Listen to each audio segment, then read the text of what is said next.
Hey everybody, it's Gypsy. This video is a little different, a little bit back on spirituality, like the videos I used to do. I was just thinking about this, so I thought I'd do a quick video on it.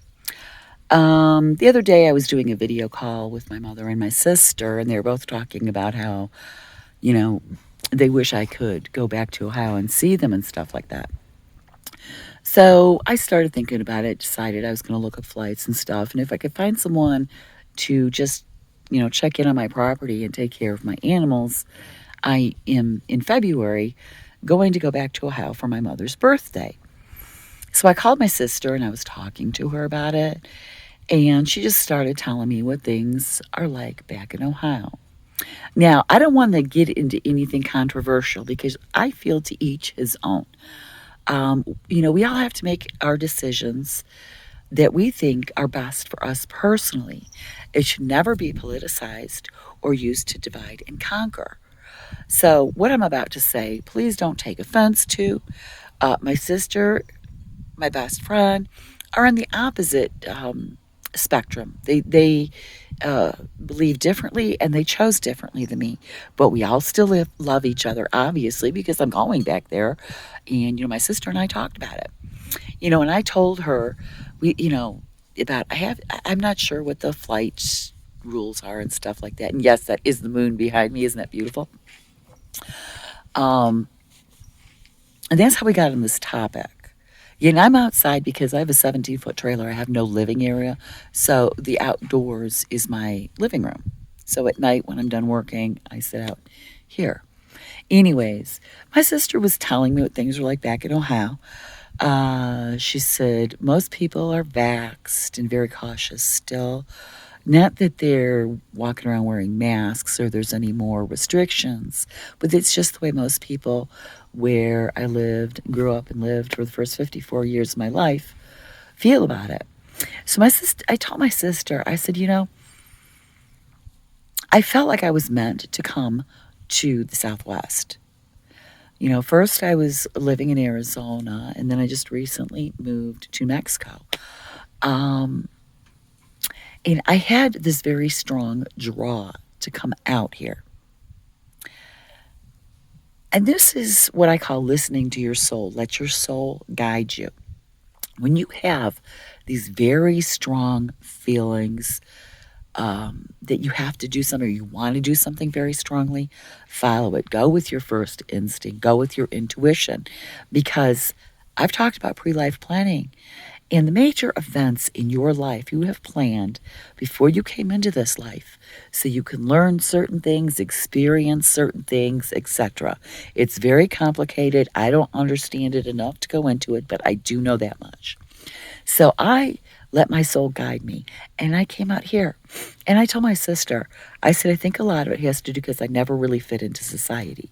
I did my best to conform and I was depressed all the time. I just really couldn't do it. I come to the Southwest. The attitude here about this particular subject that I just mentioned was much more relaxed than other places in the country. We wore masks if a business required it, but when we were together and we didn't limit, we were all nomads. We live outside. We would sit around campfires together, never thought anything about it. No masks, sitting right next to each other. Nobody got vaxxed. It's just very much more relaxed out here or down here. Where I live now, it's a different type of people than what you would typically find. They're my type of people, my tribe. And I was telling my sister that I really felt I was drawn here for this reason. And I told her that, when we were kids, sorry, every week we'd watch Little House on the Prairie. That was like my favorite show. And I dreamed of that life, a simple life, very old-fashioned, living off the land on a prairie. I now live on something called a llano, which I said that with kind of an Italian accent, but it's Spanish, which is like a prairie, only in the high desert. And I'm living that life. I don't have electricity. I live off solar. I don't have water. I don't have sewer. I do everything the old-fashioned way. And I told my sister, I said, I've always wanted that. And I finally got what I wanted because I let my soul guide me. I'm with people who are like me. Most of them are. I am living the life I love.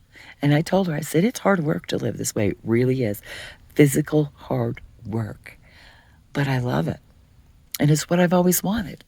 So listen to your soul. Let your soul guide you, because when you get those instincts, it's not an instinct, intuition, I want to say.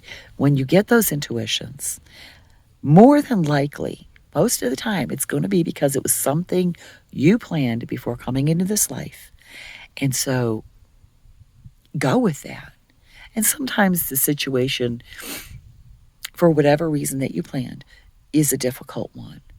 For instance, my son and I, my oldest son, we agreed to him. This is hard for me to talk about. Going back to the spirit realm, dying before I did.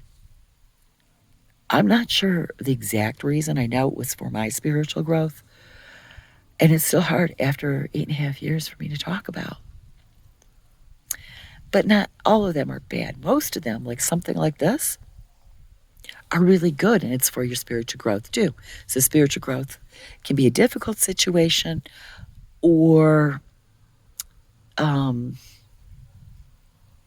one like this. I feel this is the moment I've been waiting for all my life. When I was younger, a young adult, I was very I want to say anxious. I can't think of the word. Spiritually, I felt I was not doing what I was supposed to be doing. Not so much that it wasn't time yet. I knew it was coming. And I didn't know at the time it was coming. I felt I wasn't doing it. I had to wait till I was older. And this is what I've wanted all my life. And yes, I wanted it because at this time specifically, for what is going on in the world, and we talked about food shortages, power shortages. Excuse Sirius, when the sun goes down, he's on guard. So just listen to your soul. Let your soul guide you. I'll leave you with that. Blessed be.